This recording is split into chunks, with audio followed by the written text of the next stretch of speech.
Qué gusto verlos. Gracias al Señor por el privilegio que en su gracia nos da de estar juntos. Esperamos que algunos hayan descansado un poquito y si cabecean, no se sientan mal, hermanos. No molesten al hermano, déjenlo. Piensen lo mejor, que esté orando, lo que sea. Si ronca, no lo molesten, déjenlo, hermanos. Así pasa a veces. Estamos agradecidos con el Señor y con todo el trabajo de los hermanos de la conferencia de la Iglesia Bíblica de Cali, con Santi, con todos los hermanos que están haciendo tanto trabajo por recibirnos, Ujieres, organización, la música. Gracias de nuevo a Lalo, a Vale, a Benjamín, a Fede. Gracias al Señor y también a todos ustedes por el esfuerzo de estar aquí. Nos humilla, nos alienta, nos confronta. Haber tenido el privilegio de platicar un poquito anoche con varios de ustedes, viniendo de Medellín, Bogotá, diferentes lugares, Quito, Venezuela. Anoche mi esposa y yo estábamos pensando, hombre, nos sentimos como enanos espirituales con estos hermanos por ver su compromiso, su esfuerzo y orando por ustedes y orando que el Señor nos ayude a servirlos de la mejor manera posible. Y también dos comentarios antes de empezar. Para los que no saben, allá en California, la Universidad Masters, para los que quisieran estudiar, hombres y mujeres, tienen programas en línea, están en inglés, pero bueno, si alguno tiene interés, quizás está en edad universitaria o incluso no en edad universitaria y quisiera prepararse para servir al Señor, no solo en el área bíblica, teológica, sino también en diferentes carreras. Hay ingenierías, negocios, mercadotecnia. Hay muchas carreras, lo pueden consultar ahí en masters.edu, y tienen también licenciaturas en línea, completamente en línea. Y hay un grupo de hermanos que tienen el compromiso de apoyar económicamente y buscan dar becas. No les estoy garantizando una beca para todos, no tengo ni autoridad para hacer eso, pero sí animarlos, hermanos, porque a veces llegamos a pensar, nos intimida la idea y quizás tenemos el deseo. Los animamos a que soliciten, busquen para sus hijos, para ustedes. Hay maestrías en consejería bíblica, hay un nuevo doctorado en consejería bíblica y hay otros programas de posgrado, maestría en negocios, administración de empresas, estudios bíblicos, adoración, música. Es una universidad muy rica. El rector honorario es el hermano MacArthur, el presidente es Abner Chao. Los mismos que están sobre la Universidad de Masters están sobre el seminario Masters, en donde varios de ustedes están estudiando. Entonces, para animarlos, de ahí se graduaron Ricardo Morales, estuvo en la Universidad de Masters, también estuvo ahí en el seminario de Masters, y en el seminario estuvieron, como ustedes saben, Fer Jaimes, estuvo Michael Dennis, Santi Armel. Entonces, bueno, eso les da una idea de la calidad de preparación que hay ahí. Y un comentario más, sabemos y le agradecemos al Señor por esto, que varios de ustedes se benefician del ministerio del hermano MacArthur a través de Gracia a Vosotros. Y deben saber ustedes también, para que oren y expresen su gratitud si gustan, ahí en la mesa de atrás de Gracia a Vosotros. El trabajo es un equipo, ustedes oyen una traducción, pero realmente yo soy un empleado de varios ahí de tiempo completo y somos un equipo. Es todo un proceso. Lo que ustedes oyen al final tiene horas de trabajo atrás. A mí me toca en un sentido lo fácil, grabar y equivocarme, pero detrás de eso, por ejemplo, muchos de los sermones que oyen los ha editado Esteban Gaviria y pueden conocerlo, está ahí atrás. Nuestro productor ejecutivo David Torres, también él hace una labor incansable desde la selección de los sermones junto con nuestro jefe, mi doble jefe, mi papá Miguel Contreras. Y David me dice, tienes que traducir esto, y con un compromiso que caracteriza a David y a Grace to You, Gracias a Vosotros. Cuando hay un error hay que regresar, hay que volverlo a grabar, y son horas de edición, de limpieza, de ecualización. Acérquense a David, pregúntenle algo del proceso. Es increíble lo que hacen para que puedan oír lo que oyen en internet o en la radio. Les decimos esto para expresarles nuestra gratitud por su amor, sus oraciones, y que se acerquen. Igual nuestro hermano Antonio Ortega es el representante de Gracia a Vosotros en Latinoamérica, y hacen una labor incansable, hermanos, y de nuevo para darle gracias a Dios por ellos y para animarlos a ustedes para que también sigan orando por este equipo de hombres y mujeres fieles. Por ahí también está Marilina Caruli, que está con los niños y está en el equipo que vino de Grace. Ella está en el área editorial y de coordinación de estaciones, pero son hermanos fieles al Señor y que el Señor usa para que finalmente ustedes se beneficien de esa enseñanza que nos bendice tanto del hermano MacArthur. Pero bueno, simplemente hay para animarlos. Y esta mañana, como pueden ver ahí en su programa, tenemos planeado estudiar en esta sesión lo que es conocido como la mortificación del pecado, o cómo hacer morir el pecado en nosotros. Si tú eres cristiano, vives en guerra, y es una guerra interna, es una guerra a nivel de tus deseos. Como cristiano, sin importar tu edad, tu trasfondo, tu trabajo, tu servicio en la iglesia, tus años en el Evangelio, seas hombre o mujer, si eres cristiano, vives en una guerra en tu interior. Una guerra entre un deseo por pecar y un deseo por obedecer a Dios. Una guerra entre un anhelo por desobedecer a Dios y un anhelo por obedecer a Dios. Vives en una guerra entre ganas de pecar y ganas de no pecar. Una guerra, como dijo un escritor, entre un impulso en contra de Dios y un impulso a favor de Dios. Y al igual que cualquier otro cristiano, vives en una guerra interna. Y esta guerra siempre será parte de tu vida aquí en la tierra. Pero algunos de nosotros tratamos de evitar esta guerra interna de tres maneras equivocadas, como lo dijo un comentarista que ya está con el Señor de nombre Jim Boyce. Tres maneras en las que tratamos como cristianos de evitar esta guerra interna de manera equivocada.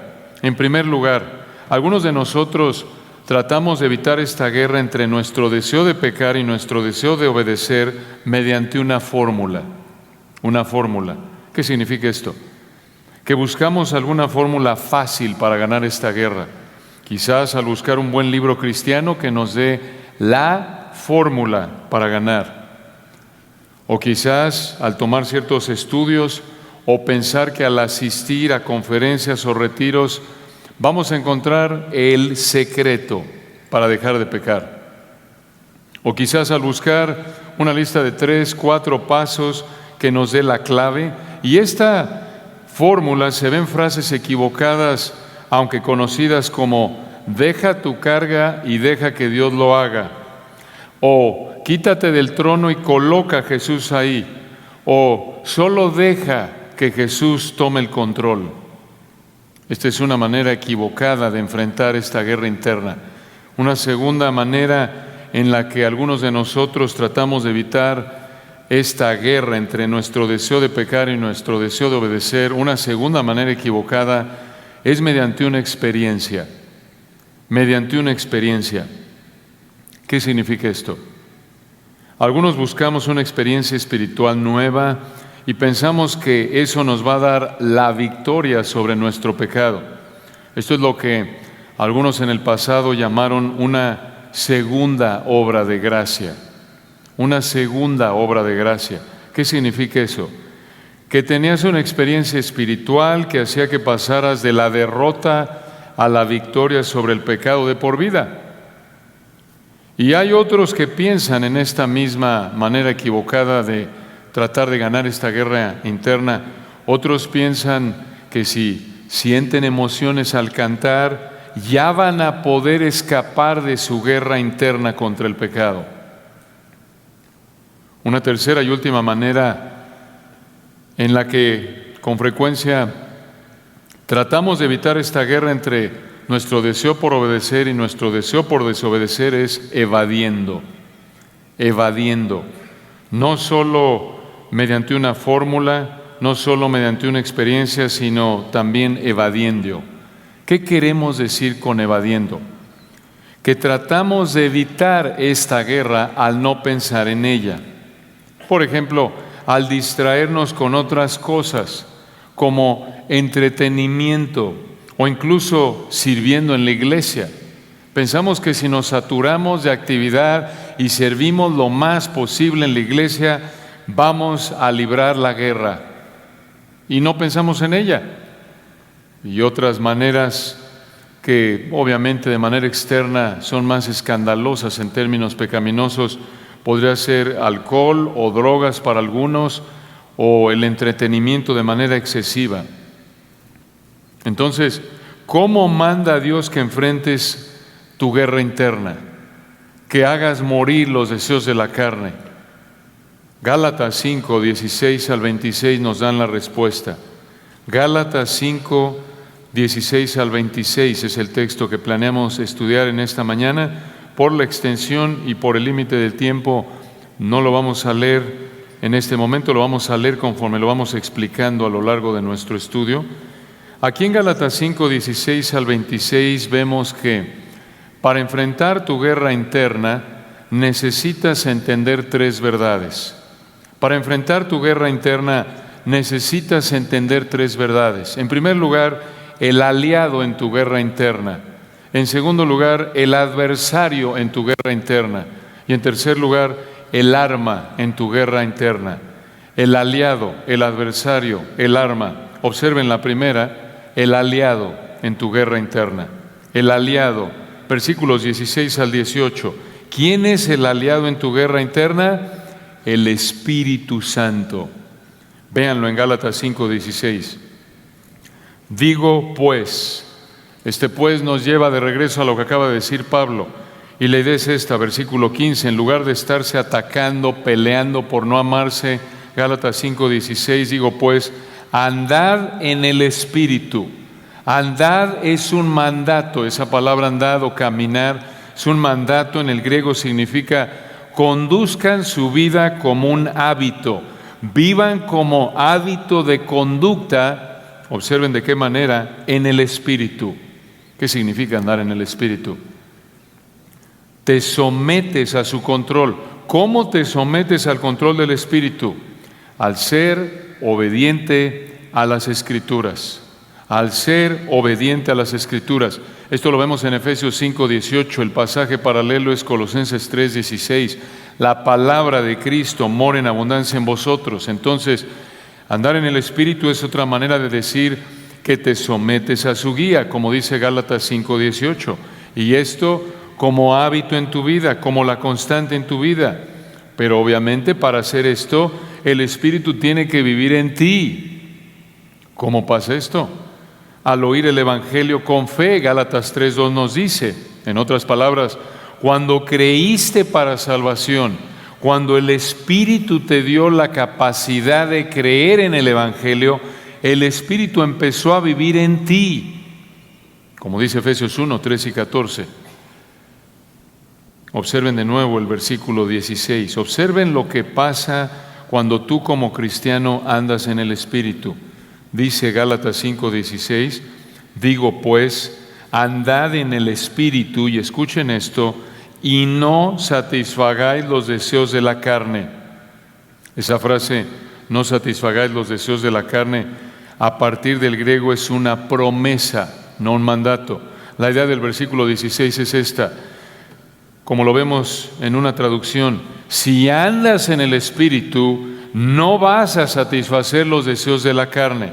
Entonces, para resistir a tus deseos por pecar, necesitas someterte al control del Espíritu al obedecer la palabra de Dios.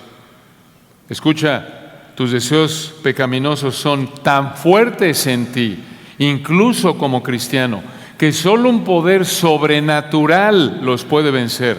Solo Dios, solo el Espíritu Santo te puede fortalecer para superar la atracción de esos deseos por pecar. Entonces, de acuerdo con el versículo 16, cuando te sometes al control del Espíritu Santo, al obedecer la palabra de Dios, puedes resistir a tus deseos pecaminosos, y esos deseos están en guerra contra el deseo del Espíritu. Eso es lo que dice el versículo 17. Véanlo, hermanos, Gálatas 5:17. Porque el deseo de la carne es contra el Espíritu, y el del Espíritu es contra la carne. Y estos se oponen entre sí, para que no hagáis lo que quisierais. Este versículo describe la guerra en la que vivimos todos los cristianos. Todos vivimos en una guerra interna. Esta es una guerra, de nuevo, entre el deseo por satisfacer deseos pecaminosos y el deseo que el Espíritu de Dios produce en nosotros por obedecer a Dios. Y el hecho de que la palabra andar del versículo 16 apunte a una acción continua, implica, escucha, que esto es de por vida, de por vida. Esto significa que tendrás deseos pecaminosos de por vida. Mientras estemos aquí en la tierra, en este cuerpo afectado por el pecado, vamos a vivir en esta guerra. Aun si leyeras y escucharas décadas de estudios y predicaciones, aun si tuvieras 1, 2, 3 títulos formales de educación en un seminario, aun si tuvieras 80 años de cristiano, aun si te supieras la Biblia de memoria y entendieras cada versículo, aún así seguirías en una guerra interna entre tu deseo por pecar y tu deseo por obedecer.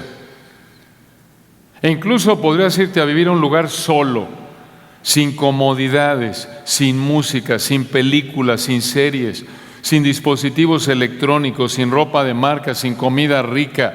Podrías vivir en una situación en la que solo tienes lo necesario para vivir y solo trataras de orar y leer la Biblia y leer libros que te ayudan a entender la Biblia y estudiarla. Y si solo vivieras en ese aislamiento, viendo y escuchando estudios y predicaciones, aún así seguirías teniendo deseos por pecar.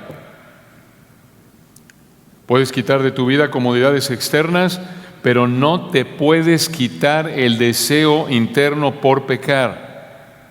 Y esto no te debe desanimar. ¿Cómo? Esto no te debe desanimar, te debe animar, por lo menos por 2 razones. Una, todo cristiano vive en esta guerra interna. No eres el único. Todos estamos en la misma guerra. A veces esta guerra es tan fuerte que quizás pensamos que somos los únicos, que nadie más que el Señor entiende la intensidad de la guerra interna en la que vivimos. Llegamos a pensar de manera equivocada que nadie lucha contra el pecado tanto como nosotros. No es así. No es así. Todos estamos en esta guerra. Entonces, estas verdades son de ánimo. En primer lugar, porque todos estamos en la misma guerra, no eres el único.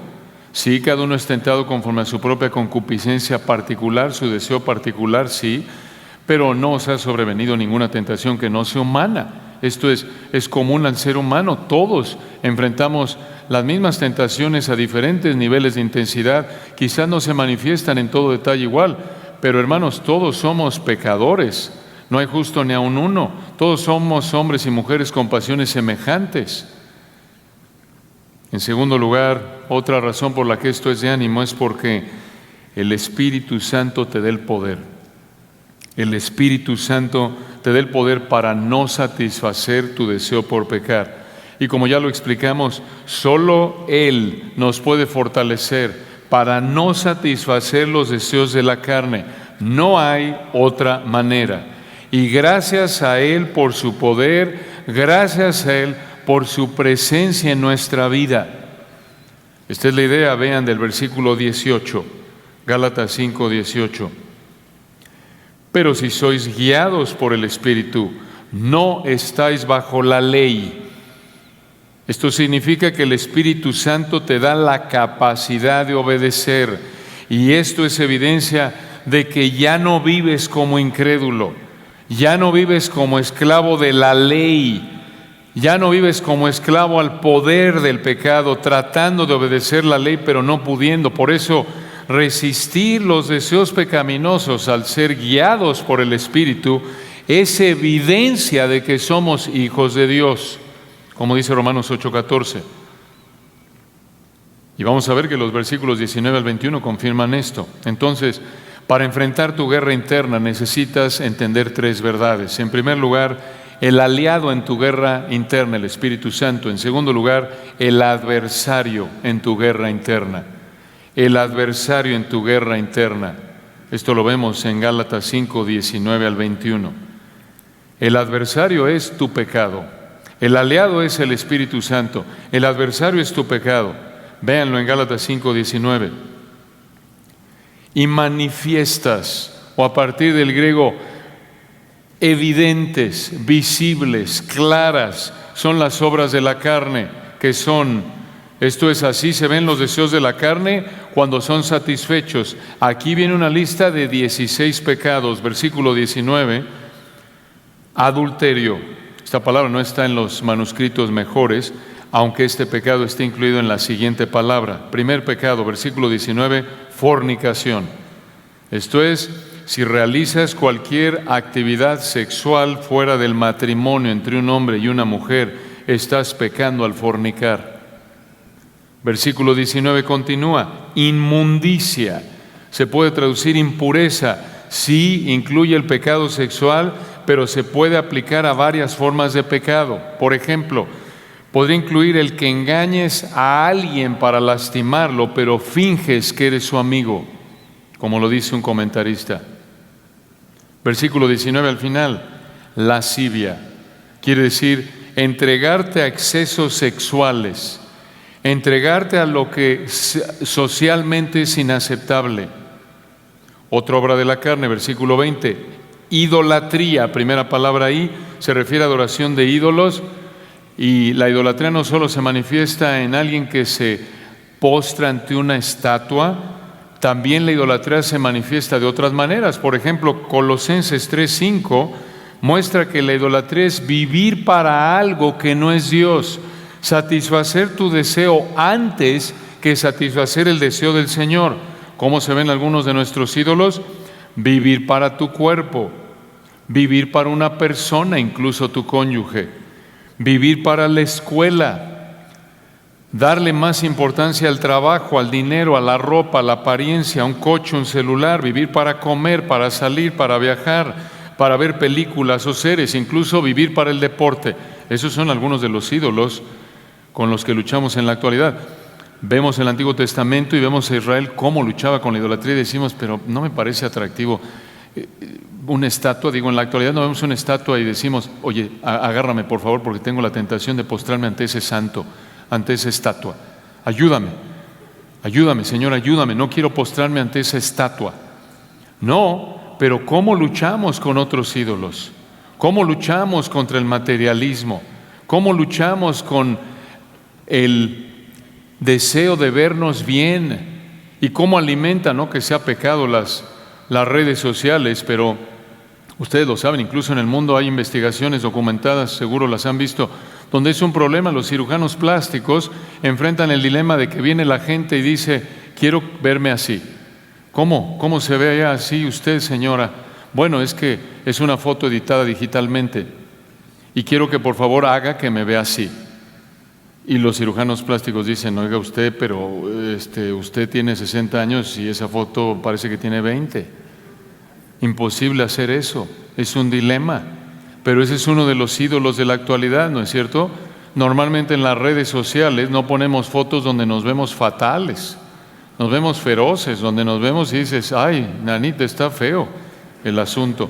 No, nos queremos ver de la mejor manera posible y algunos de nosotros incluso ahí le arreglamos el diente, está medio amarillito, hay que emblanquecerlo, quítale la arruguita de acá, quítale la cana, ponle pelo, quítale kilos. Hermanos, no estamos diciendo necesariamente que es pecado tratar de verse bien en una foto. Por favor, gracias, les agradecemos. Es normal por amor al prójimo, incluso bañarse, arreglarse, gracias a Dios de ustedes, claro. Pero otra cosa es vivir para eso. Ese es un ídolo. Vean Gálatas 5:20, otra obra de la carne, otro pecado. No solo idolatría, sino también hechicerías.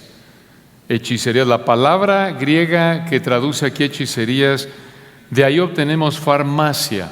Y esto se refiere a las drogas que usaban en esa época para tener una experiencia espiritual, como en el ocultismo. Aplicando esto a nuestra época, esto incluiría el uso de drogas en general, sustancias que te hacen perder el control de tus facultades de razonamiento. Esa sería una manifestación de este pecado. Al colocarte bajo la influencia de las drogas, no estás en control de tu mente, de tu facultad de razonar.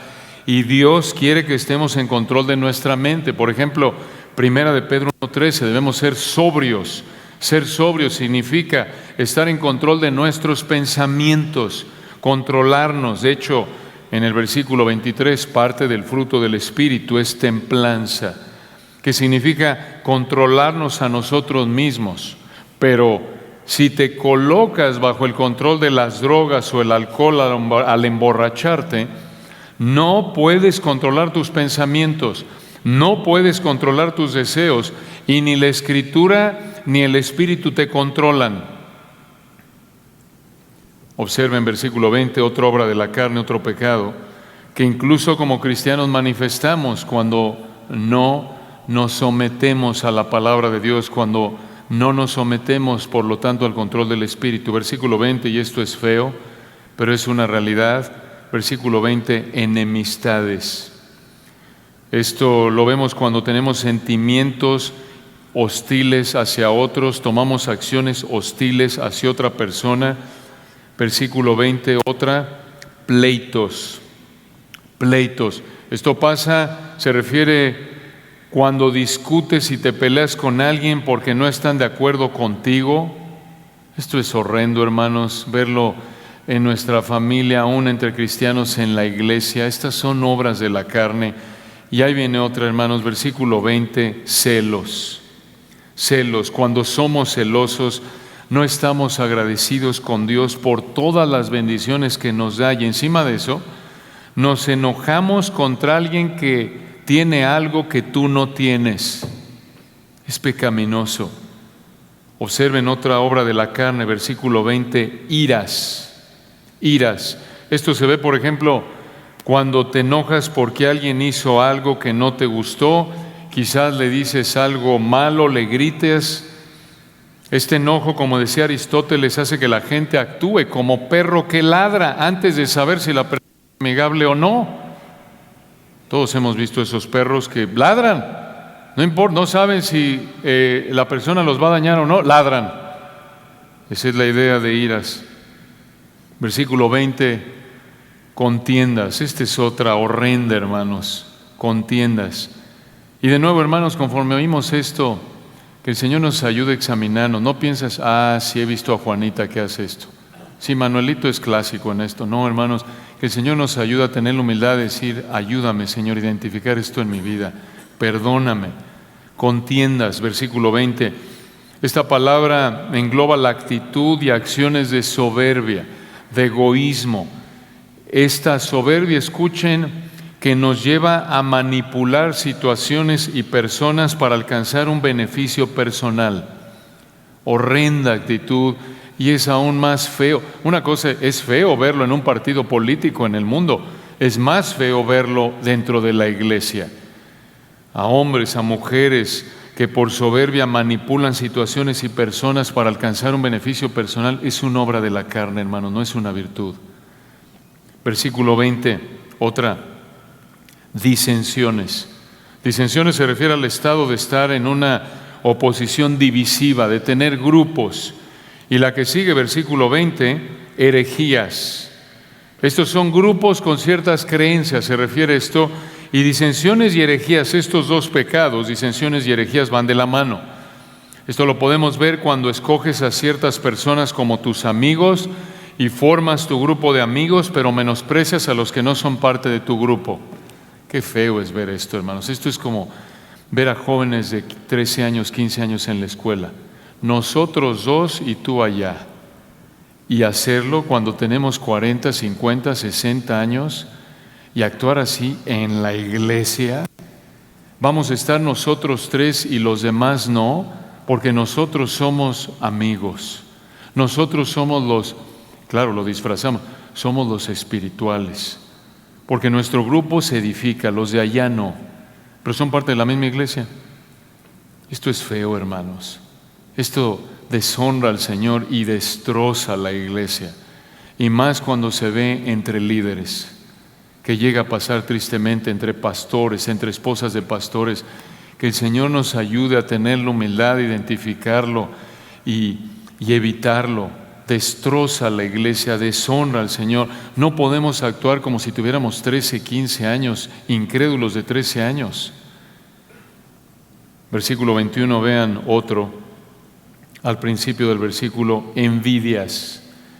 Esta en esencia apunta a la misma idea del versículo 20, son expresiones de envidia. Por ejemplo, cuando te enojas de nuevo contra alguien que tiene algo que no tienes. Versículo 21 continúa, homicidio, no está en los mejores manuscritos, continúa el 21, borracheras. Esto es tomar tanto alcohol que pierdes el control de tus facultades morales, racionales. Ya hablamos de esto en el versículo 20 bajo hechicerías. Continúa el 21, orgías. Orgías se refiere a fiestas, banquetes en los que se emborrachaban y se entregaban a diferentes pecados. En resumen, al final del 21, vean, y cosas semejantes a estas. Esta frase indica que esta lista de pecados es solo una muestra. Y continúa, vean cómo concluye el 21 al final, acerca de las cuales os amonesto, como ya os lo he dicho antes, que los que practican tales cosas no heredarán el reino de Dios. Vean la frase, los que practican tales cosas. Se refiere a que su estilo de vida es pecar, la constante en su vida es pecar, el hábito de su vida es el pecado. Y un punto muy importante, vean de nuevo ahí la palabra practican, ahí en el versículo 21, practican, traduce un verbo griego que está en voz activa. ¿Qué significa esto? Que estas personas, escuchen, son los que realizan esta acción de practicar. En otras palabras, ellos escogen cometer estos pecados. Ellos son responsables de pecar de esta manera. No son víctimas. No son víctimas. Su hábito es vivir haciendo lo que acabamos de ver en los versículos 19 al 21. La constante en su vida es el pecado sexual. Tienen el hábito de vivir en idolatría, en drogarse, en tener celos de otros, estarse peleando con otros. Viven habitualmente envidiando a otros, emborrachándose en reuniones o fiestas que se entregan a pecar y en pecados parecidos a estos. Esta vida de pecado habitual, de pecado constante, el mundo la llama adicción. Adicción. Pero el mundo lo llama adicción. Lo que el mundo llama adicción, la Biblia lo llama un hábito pecaminoso. Un hábito pecaminoso. Estas personas del versículo 21 no tienen una guerra interna como los creyentes del versículo 16 y 17. Los del versículo 16 tienen deseos por pecar, pero versículo 17 quieren obedecer a Dios. Pero las personas del versículo 21 practican esto, viven constantemente pecando y realmente no quieren obedecer a Dios. Viven rendidos a sus deseos pecaminosos, viven un estilo de vida de pecado y de nuevo, el mundo los llama adictos a estos pecados, pero la Biblia los llama esclavos al pecado. Así vive por naturaleza la humanidad sin Cristo. Y vean de nuevo el final del versículo 21, que los que practican tales cosas no heredarán el reino de Dios. Esto significa que si tú vives pecando continuamente, aunque te digas cristiano, aunque estudies la Biblia, aunque sirvas en una iglesia local, aunque profeses ser cristiano, si tú vives pecando continuamente sin un deseo profundo por obedecer a Dios, tú no vas camino al cielo. Tú no vas a disfrutar del reino milenial aquí en la tierra ni del reino eterno de Dios. Tú vas camino, esto es si mueres en esa condición, Tú vas camino a lo que mereces por estar pecando continuamente, y lo que mereces es el infierno eterno. Escuchen cómo lo dice Apocalipsis 21:8. Apocalipsis 21:8, pero los cobardes e incrédulos, los abominables y homicidas, los fornicarios y hechiceros, los idólatras y todos los mentirosos tendrán su parte en el lago que arde con fuego y azufre, que es la muerte segunda. Esto es serio. Por eso, como decía Santi anoche, hoy es el día de salvación. Si te das cuenta que vives en este estado, no te esperes más. Clama al Señor, ven en arrepentimiento y fe a Él. Él en su amor está dispuesto a lavarte, perdonarte, darte una nueva naturaleza. Ven a Él, no esperes más. De lo contrario, de nuevo, no vas tú a heredar el reino de Dios si Dios te quita la vida en esa condición en la que vives deleitándote en tu pecado. Entonces, para enfrentar tu guerra interna necesitas entender tres verdades según este texto.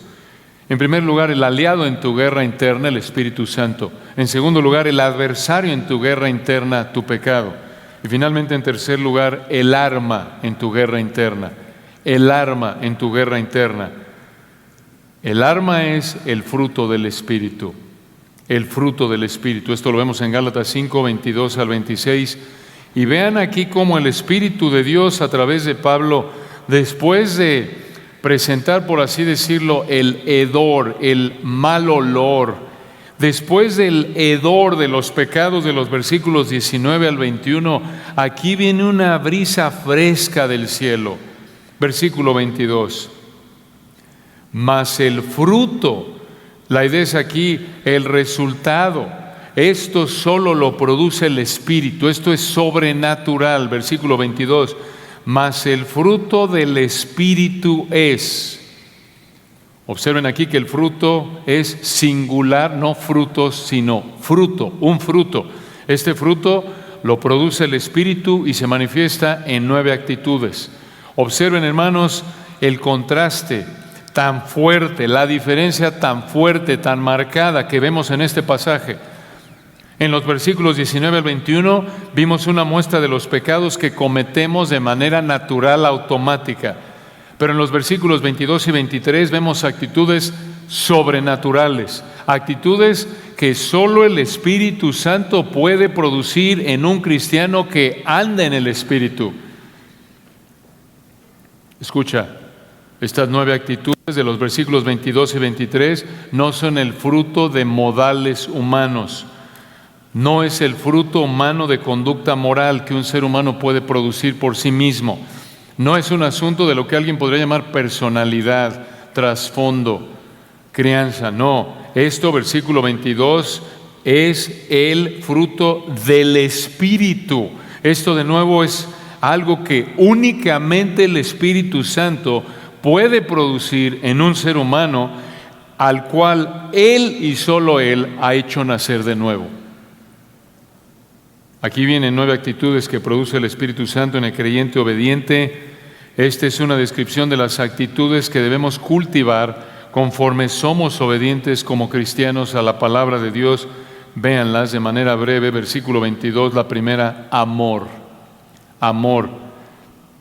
Esta palabra del griego se refiere al amor de la voluntad. Esto quiere decir, escucha, si tú amas a alguien, tú escoges el bienestar de otros de manera desinteresada. Eso es amor, según Gálatas 5:22. Si yo amo a alguien, decido buscar el bienestar de otros de manera desinteresada. No importa lo que me den o no a cambio, no importa cómo me sienta. Este es el amor que es parte del fruto del Espíritu. Escoges buscar el bienestar de otros de manera desinteresada. Es probable que esta actitud es la primera en la lista porque engloba las demás.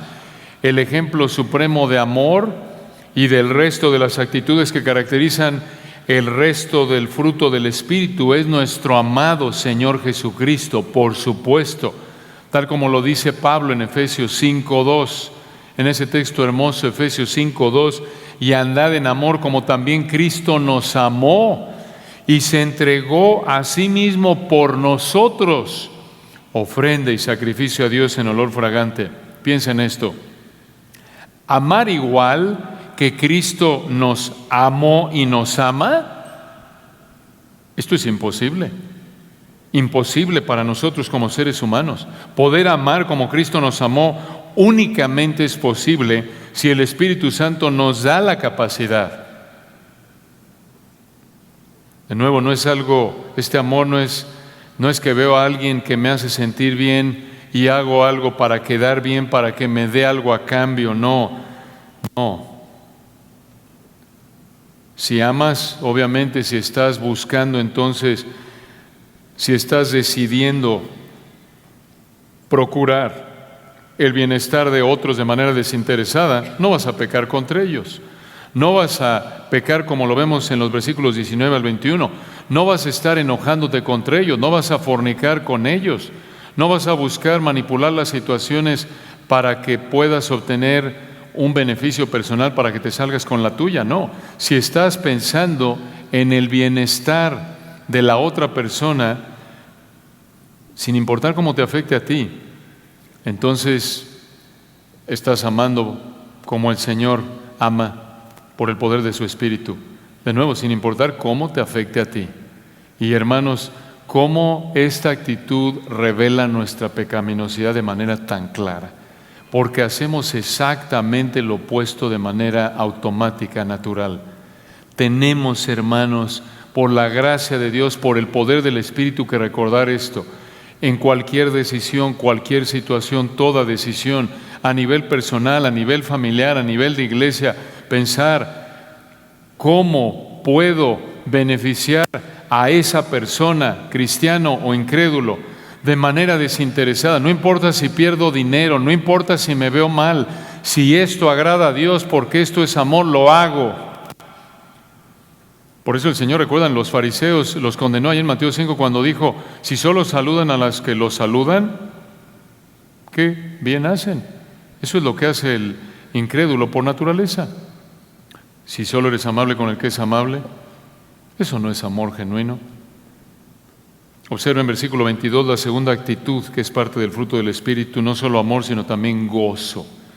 Gozo significa satisfacción, contentamiento, que depende de Dios, de la relación que nos ha dado con Él, no de las circunstancias. De nuevo, esta actitud es sobrenatural. Solo podemos hacerlo en el Señor, como dice Filipenses 3:1. Este gozo, esta satisfacción, este contentamiento, el estar satisfecho aún en medio de circunstancias difíciles, solo lo puede producir el Espíritu Santo en tu vida. Piénsalo. Es imposible que puedas estar satisfecho, contento, cuando estás en medio de situaciones difíciles. Es irracional en términos humanos. Irracional. Entonces, si estamos teniendo dificultades en esta área con la satisfacción, el contentamiento, necesitas de nuevo escoger como cristiano someterte a la palabra de Dios, y entonces el Espíritu Santo va a ayudarte a recordar, como dijo Pablo: he aprendido a contentarme cualquiera que sea mi situación. Es aprender mediante la palabra de Dios, entender que no merezco nada más que el infierno, y lo que no es infierno eterno está bien. Es una muestra de gracia. Tercera actitud de 9 en esta lista, versículo 22, paz. Paz quiere decir calma, tranquilidad por confiar en el Señor Jesucristo. Y de nuevo, al igual que el gozo, esta paz está por encima de las circunstancias. No es una paz, no es una tranquilidad que disfrutas porque todo sale como tú quieres. No, esta es una paz que solo el Espíritu Santo puede producir, una paz que sobrepasa todo entendimiento, en las palabras de Filipenses 4:7. Esto es lo opuesto de los pleitos del versículo 20. Vean, versículo 22, 4 de 9 en esta lista: paciencia, otra actitud Soportar ante la provocación, quiere decir. Soportar ante la provocación. ¿Cómo? Necesitamos estar recordando esto, hermanos. ¿Quieres ver si estás creciendo espiritualmente? Aquí hay un excelente examen. Un excelente examen. Evalúa tu vida a la luz de esto. No porque sabes más Biblia necesariamente, no porque has dado más estudios necesariamente, no porque estás muy activo en la iglesia necesariamente, sino que por la gracia de Dios estás en tu vida no pecando tanto en el área de la fornicación, la inmundicia, manipular gente para hacer lo que quieras. En eso se ve que estás creciendo espiritualmente. Ya no como antes estás buscando ahí manipular, presionar para salirte con la tuya. Ya no estás viviendo tanto para aquello, para lo que vivías antes. Ya no estás peleándote con todo mundo, sino se ve ahora en que estás buscando el bienestar de manera desinteresada de los que te rodean.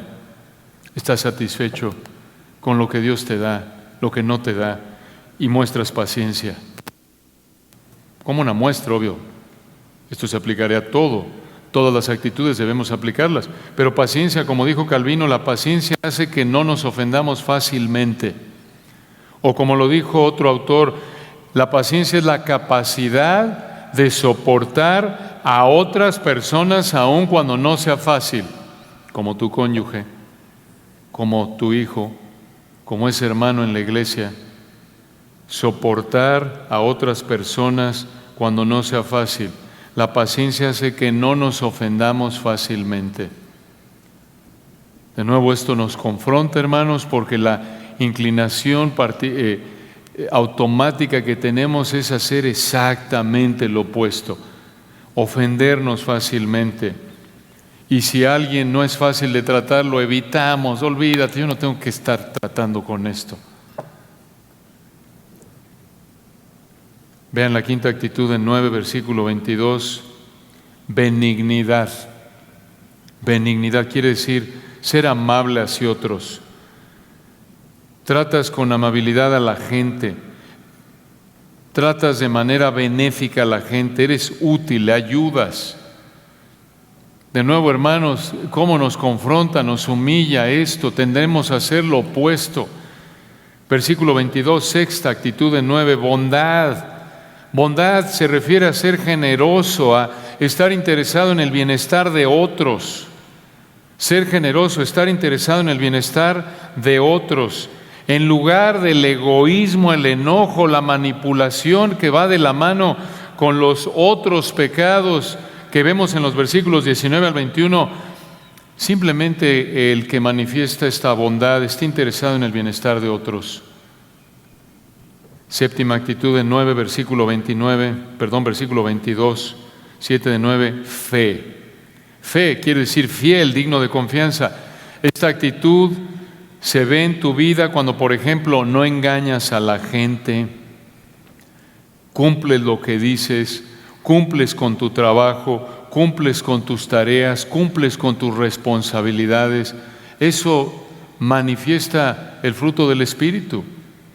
Esa es una expresión más bien del fruto del Espíritu. Y vean la penúltima. Perdón, ya voy a acabar, hermanos, ya sé que le quieren cortar. Ya. Entendí el mensaje. No es cierto, hermano. Versículo 23. Ya es como en el teatro, ¿no? Primera llamada, córtele ya, segunda llamada.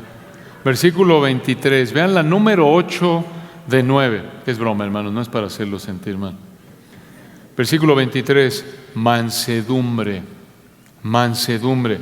Esta palabra quiere decir que no pensamos que somos demasiado importantes. Tiene la idea de humildad, consideración a otros. La mansedumbre es lo opuesto al egoísmo que caracteriza varios de los pecados que vemos en los versículos 19 al 21. La mansedumbre se ve en nuestra vida cuando, por la gracia de Dios, controlamos nuestros deseos y pensamos en otros, colocamos sus deseos antes que los nuestros, cuando somos considerados hacia otros, cuando estamos dispuestos a someternos al Señor someter nuestros deseos a los deseos de otros, estamos dispuestos a aprender de Dios y de otros. Y observen, versículo 23, la última actitud que es parte del fruto del Espíritu. Obviamente podríamos estacionarnos en cada una, como ustedes saben, pero pueden quizá regresar y estudiarlo ustedes. Número 9, la final, versículo 23, templanza. Templanza quiere decir dominio propio, control de uno mismo. Esto es controlar nuestras emociones, refrenar nuestros impulsos, refrenar nuestros deseos. Esta actitud, de nuevo, de dominio propio, también traducida templanza, es esa actitud, de nuevo, que es parte del fruto del Espíritu, que frena esos deseos pecaminosos en áreas como las que vemos en los versículos 19 al 21. Por ejemplo, si el Espíritu te controla, puede refrenarte para no satisfacer deseos pecaminosos como la fornicación, el enojo, la soberbia y cualquier otro deseo pecaminoso. Vean cómo termina el versículo 23. Al final, Gálatas 5:23, contra tales cosas no hay ley. Contra tales cosas no hay ley. ¿Qué quiere decir eso? Significa que si tú como cristiano estás siendo obediente a Dios, en otras palabras, si el Espíritu te está controlando, vas a manifestar estas actitudes que son su fruto y no vas a necesitar una ley que te esté mandando lo que agrada a Dios. Eso es lo que significa. No necesitas una ley que te esté mandando que hagas lo que agrada a Dios, porque el Espíritu Santo te está controlando y vas a manifestar estas actitudes. Algo de lo que dijo ayer Santi, de nuevo. No es legalismo, por eso necesitamos estar predicando la palabra y sometiéndonos a la palabra. Versículo 24, vean cómo termina el pasaje. Muy importante esto, Gálatas 5:24. Pero los que son de Cristo han crucificado la carne con sus pasiones y deseos. Observen que aquí nosotros, los que somos de Cristo, hemos crucificado la carne con sus pasiones y deseos. Esto significa, escucha, que nosotros somos responsables de matar los deseos por pecar. Esto lo hacemos a diario. ¿Cómo? Versículo 25 lo dice y repite lo que vimos en el versículo 16, al andar en el Espíritu. Ya lo vimos, Gálatas 5:16 dice que debemos andar en el Espíritu y no satisfacer los deseos de la carne. No satisfacemos los deseos de la carne, versículo 24, al matar esos deseos. ¿Cómo los matamos? ¿Cómo los matamos? Versículo 24 y 25. Dos maneras. En primer lugar, necesitas ser de Cristo. De Cristo. Versículo 24. Necesitas ser un cristiano genuino. Y en segundo lugar, necesitas otra vez someterte al control del Espíritu. Esto está en el 25, véanlo. Si vivimos por el Espíritu, andemos, la idea es alineémonos, conformémonos también por el Espíritu. En otras palabras, si a ti como cristiano Dios te dio vida mediante su Espíritu, y este es el caso con todo cristiano, ahora sométete a su control, al obedecer la palabra de Dios. Ya lo explicamos en el versículo 16. Esa es la idea. Lo opuesto a andar en el Espíritu, vean lo versículo 26. No nos hagamos vanagloriosos. No, esto es, no tengamos un concepto exagerado de nosotros mismos, irritándonos. La idea es desafiándonos, provocándonos unos a otros, envidiándonos unos a otros. Y aquí el párrafo termina donde comenzó. Versículos 15 y 16, Pablo les dijo a los Gálatas, dejen de estarse peleando, dejen de estarse atacando y anden en el Espíritu. Y aquí terminó igual. Y la lección del versículo 26 es esta: no seas soberbio y no provoques a otros y estés enojado porque no tienes lo que otros tienen. Sométete al control del Espíritu. Y terminamos, hermanos, resumiendo rápidamente 5 verdades que repasan y resumen lo que acabamos de estudiar. Número uno de 5, mientras estés vivo en este cuerpo de pecado, no podrás evitar tu guerra interna. Mientras tú como cristiano estés vivo en este cuerpo de pecado, no podrás evitar tu guerra interna. 2 de 5, Mientras estés vivo en este cuerpo de pecado como cristiano, no podrás ganar tu guerra interna de manera perfecta. Mientras estés vivo en este cuerpo de pecado como cristiano, no podrás ganar tu guerra interna de manera perfecta. Hasta que estés fuera de este cuerpo mortal de pecado podrás. 3 de 5, debes enfrentar tu guerra interna en el poder del Espíritu. Debes enfrentar tu guerra interna en el poder del Espíritu. ¿Cómo haces esto? Ocupa tu mente con la palabra de Dios para someterte a ella, para resistir tu deseo por pecar. Y eso también incluye: no nos metas en tentación, pídele al Señor fortaleza. Y también, como lo explicamos anoche, rodéate de otros cristianos que te ayudan mediante su ejemplo, sus oraciones, sus exhortaciones. Ahí de nuevo la necesidad de la iglesia local para estimularnos unos a otros al amor y a las buenas obras, para que otros oren por ti como tú oras por ellos. 4 de 5, estamos ya terminando. Tu pecado es siempre por tu culpa. Cuando tú pecas, siempre es tu responsabilidad. Puede haber tentaciones externas, puede haber alguna situación en donde puede ser más fácil que cedas a la tentación, pero no es que le grité porque me gritó, no, es que saca lo peor de mí. Puede ser una situación tentadora, sí, pero al final, cuando tú pecas, el que tiene la última palabra en pecar eres tú. Cuando yo peco, el que tiene la última palabra en pecar soy yo. No importa el medio ambiente y la situación, siempre es nuestra responsabilidad cuando pecamos. Y número 5, para terminar, tienes la obligación dada por Dios de hacer morir tu pecado por el poder del Espíritu. Como cristiano, tienes la obligación dada por Dios de hacer morir tu pecado por el poder del Espíritu. Oremos. Padre, gracias por este texto que por un lado nos ayuda y por otro lado nos humilla.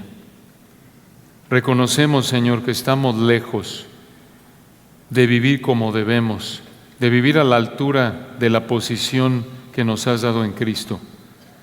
Gracias por este texto, gracias por la verdad de tu palabra que nos enseña la realidad de la situación en la que vivimos como cristianos y al mismo tiempo nos presenta la manera en la que tenemos que enfrentar nuestro pecado.